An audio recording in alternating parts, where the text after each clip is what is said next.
Jadi bagaimana kalau ada orang yang tertimpa musibah dan terjadi pada dirinya, pada keluarganya, kemudian dia menangis dan terus menangis. Soal menangis, sedih, dalam syariat nggak ada masalah. Tapi kita wajib tetap meyakini bahwa ini semua takdir Allah dan dia wajib sabar dan redha. Seperti yang terjadi pada Nabi Muhammad SAW. Ketika cucunya meninggal, Nabi cinta pada cucunya.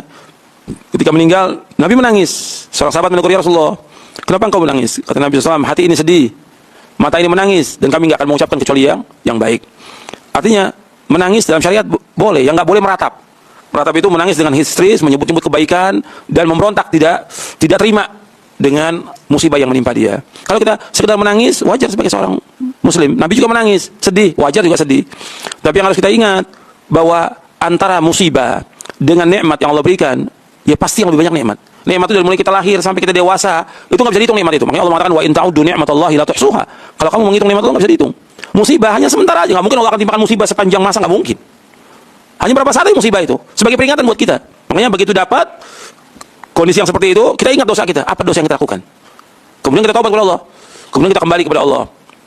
Kalau sedih, wajar. Tapi kita nggak boleh putus asa dari rahmat Allah, nggak boleh, sama sekali. Allah mengatakan, "Wa may yaqnatu min rahmati rabbih illa dhallun." Tidak ada yang putus asa dari rahmat Allah kecuali orang-orang yang sesat. Nggak boleh.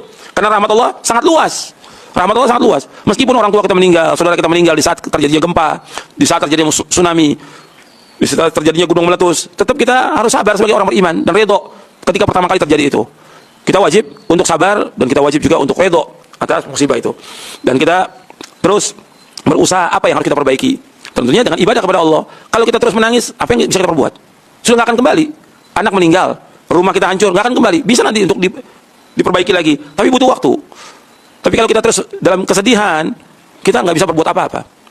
Jadi tetap sedih, wajar, tapi sekedarnya, bukan terus-menerus. Nabi juga banyak terkena cobaan, ujian. Nabi sedih, tapi terus dihibur oleh Allah SWT, dan terus bangkit kembali untuk melaksanakan apa yang harus kita lakukan sebagai hamba Allah di muka bumi ini.